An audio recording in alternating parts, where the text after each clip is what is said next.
वहीं उत्तरकाशी टनल में रेस्क्यू पर प्रेस कॉन्फ्रेंस जारी, आइए आपको सीधा ले चलते हैं। और टीएचडीसी का आप लोगों को पहले से पता है कि वो बरकोट साइड से ही वो हॉरिजॉन्टल ड्रिलिंग कर रहा है। वो 4 ब्लास्ट हो चुके हैं, 10 मीटर से ज्यादा उसका प्रोग्रेस है। वहां भी दिक्कतें आ रही हैं, वहां भी काफी अड़चने हैं। वो वहां का जो ब्लास्ट के बाद स्प्लिंटर्स टूट के गिर रहे हैं, तो ऐसा नहीं कि हम ब्लास्ट करते हुए जा रहे हैं। सवेरे भी हमने रिव्यू किया था, वो तो ब्लास्ट कर रहे हैं, फिर शॉर्टक्रीट करना होता है ताकि वो पत्थर जो टूटा हुआ सब उसको सेट होकर रहे, जगह बनी रहे, आगे बढ़ते रहे।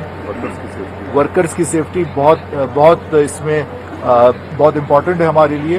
तो ये सब हम ऑप्शंस पे काम कर रहे हैं साइमल्टेनियसली। आज सर आर्मी जो आई है, आर्मी का क्या है? जस्ट ए मिनट, आप लोग पहले अभी इसको कंप्लीट कर लेते हैं। जैसा अब आपको बताया कि अल्टरनेट ऑप्शंस आप लोग सभी समझ गए कि जैसे टनल है, टनल में अगर इधर से हमारा नॉर्मल चल रहा है, अपोजिट बड़कोट साइड से भी हो गया, ऊपर से भी हो रहा है और परपेंडिकुलर भी हो रहा है, तो सभी ऑप्शंस पे काम स्टार्ट कर दिया गया है। Seeing the difficulties and hurdles we are facing, लेकिन इसी के साथ में जो सबसे इम्पोर्टेंट पार्ट है कि जो हमारे श्रमिक बंधु अंदर हैं, जो हमारे 41 भाई अंदर हैं, उनका क्या हालचाल है, उनकी क्या स्थिति है। मैं ये चाहूंगा ये भी आप सबके माध्यम से सभी तक खबर पहुंच जाए कि वो बिल्कुल सकुशल हैं, बिल्कुल जिसको कहते हैं कि they are having good spirit, अपना उनसे खूब आराम से बातें हो रही हैं। एक अल्टरनेट लाइन ऑफ कम्युनिकेशन और एस्टेब्लिश की गई है। जैसे एक जो पहले हमारे द्वारा कम्युनिकेशन का मेथड किया गया था, वो एसडीआरएफ के पास इक्विपमेंट होते हैं, एसडीआरएफ की टीम ने किया हुआ था। अब बीएसएनएल की टीम बुला के एक अल्टरनेट भी किया गया कि इन केस अगर वर्स्ट केस सिनेरियो जब ये काम चल रहा है, जैसे आप लोग सभी जान रहे हैं कि कोई स्थिति का हमारे उससे वो नहीं किया जा सकता कि क्या हो सकता है, क्या होगा, तो उस स्थिति को देखते हुए उन लोगों के लिए खाना भी पर्याप्त मात्रा में अंदर स्टॉकिंग है। वो that just for a kind of worst case scenario, लेकिन ये उनकी सभी के लिए खाने की व्यवस्था होगी, कम्युनिकेशन है, एयर का चैनल ऑलरेडी चालू है, वो लोग आराम से हैं, उनको किसी प्रकार की अभी कोई स्वास्थ्य की भी बात डॉक्टर से होती रहती है। पहले भी उनका एक साइकोलॉजिकल असेसमेंट और उनको एक सर्टिफिकेट किया था, आज फिर से वो प्लान किया गया है कि आज फिर से उनसे एक बार दोबारा वो बात करेंगे।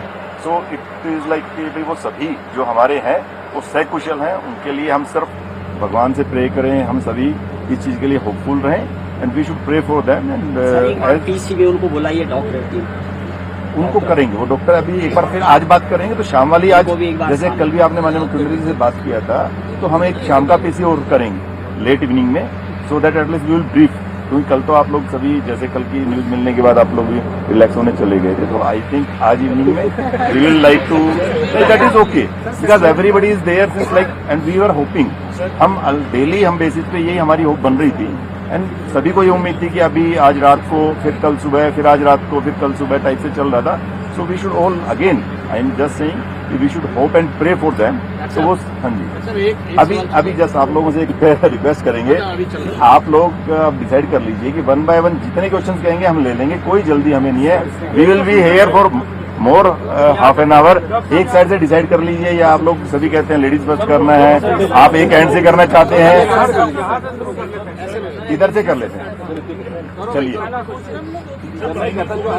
अब आप लोगों से रिक्वेस्ट, जैसा कि एक वो करेंगे, आप सबके questions we will take up everybody's question please. Manual हम लोग डील करेंगे, आर्मी के हैंडओवर होगा, कौन कौन आ रखा है इसमें, मतलब स्पेशलाइज्ड टीम है कोई, ये क्या है अंदर आप कौन से वाला कहना चाह रहे हैं? जो 800 mm पाइप के अंदर होगा, जो लास्ट में होगा, जो मैनुअल 800 mm पाइप में होगा, उसके लिए ऑलरेडी जो एक बताया ना आपको, माइंस वगैरह में काम करते हैं, इसके लिए टिपिकल एक लेबर जो काम करने वाले एक्सपर्ट्स होते हैं, you can see the expert rat miners, वो बुला रखे हैं, they are already in place, वो यहाँ पर हैं। वो जो कंपनी काम करने वाली है, उन्होंने जो काम करने वाली ट्रेंचलेस कंपनी है, उन्होंने ही उनको बुलाया है, क्योंकि दे वर्क विद देम, उनको पता होता है कहाँ पर है, तो उन्होंने उनको अरेंज किया हुआ है। आर्मी का क्या रोल रहेगा? सभी एजेंसीज का रोल अलग है, ऐसा हम नहीं कह सकते कि एक एजेंसी का स्पेसिफिक रोल है। आर्मी हर जगह हमारे को सहयोग कर रही है, एनडीआरएफ सब जगह कर रही है, बीआरओ आपने देखा सबसे पहले बीआरओ ने किया है, एनडीआरएफ के साथ एसडीआरएफ लगी हुई है। तो आर्मी का जो इमीडिएट वाला एक पार्ट दिया गया है, जैसे आपको महमूद सर ने बताया कि जो ड्रिफ्ट बनाने का काम है, ड्रिफ्ट बनाने के काम के अंदर जो मेजर पार्ट रहेगा, एक कंस्ट्रक्शन होता है और एक उसको इम्प्लीमेंट करने वाला होता है, वो हमारे आर्मी इंजीनियर्स कर रहे हैं। और ऐसा नहीं कि वो खाली वही काम कर रहे हैं, हमें जहां जिसकी जरूरत पड़ती है, हम उस एजेंसी के लोगों को जो उनमें एक्सपर्ट होता है, and all of them are working like, आप ये समझ सकते हैं परिवार एक उस ढंग से, सबके सब ये नहीं देख रहे कि ये टास्क मेरा, that is a team work and everybody is doing perfectly, you can say perfect coordination.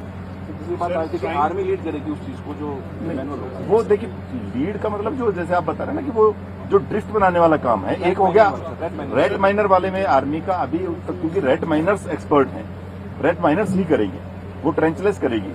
Army जो साइड में ड्रिफ्ट बनाने वाला जो आपको बताया कि एक रेक्टेंगुलर की जो ड्रिफ्ट बनेगी, उसके अंदर the army people will do the work and they will lead them. जो मैन्युफैक्चरिंग वाला काम है, इसके अंदर ऑलरेडी टीसीडीसी के एक्सपर्ट लगे हुए हैं, कोल इंडिया के एक्सपर्ट आए थे जो ट्रेंच बता रहे हैं, जो 2x2 जो आपने जो एक रेक्टेंगुलर ट्रेंच बताई 2.1 बाय 2.2 की, उसके लिए 3-4 एजेंसीज लगी हुई है। कोल इंडिया के एक्सपर्ट भी आए हैं, उसके अंदर टीएचडीसी के एक्सपर्ट भी लगे हुए हैं, आर्मी इंजीनियर्स जैसे आपको बताया कि they are already working in it. जो काम जो मटेरियल अवेलेबल है वो सारा का सारा जो कंपनी है, कंस्ट्रक्शन कंपनी है, उनके पास जो यहाँ अवेलेबल है वो उनसे इमीडिएटली प्रोक्योर और सोर्स किया जा रहा है। So everybody is working in tandem. जैसे एक काम में आपको बताया 4 एजेंसी एनडीआरएफ है, मान लीजिए जिस तरह जो अभी आपको बताया कि जो टीम काटने अभी गई हुई है, उनके लिए जो नीचे वाली आप ये समझ लीजिए कि जो बेंच होती है वो एनडीआरएफ की उन्होंने इमीडिएटली उनके पास थी, वो प्रोक्योर की रेदर देन कि हम खुद बनाएंगे, ऐसा नहीं है। सो दे आर ग्लासेस थे, ग्लासेस एनडीआरएफ के पास अवेलेबल थे। जैसे आपको बताया कल जरूर डीआरडीओ की थी, तो डीआरडीओ की यहाँ से स्पेशली वहां से मशीन आपको स्पेशल प्लेन से और फिर चोपर से चल के यहाँ पहुंची है। So they are like we can't define कि ये काम इन्हीं का है। So we are utilizing each and every agencies human resource as well as the technical resources. जो प्राइम फोकस है आपका खासतौर पर डिसाइड करना है, यहाँ पे मैनुअल ड्रिलिंग की आप बात कर रहे हैं, उसके अलावा स्टार्टिंग की वर्टिकल टेक्निक और उसके बाद हॉरिजॉन्टल और बाकी आप बात कर रहे हैं। ये टाइम पीरियड 4.5 से 5 दिन तक वही फोकस काम है। नीचे जब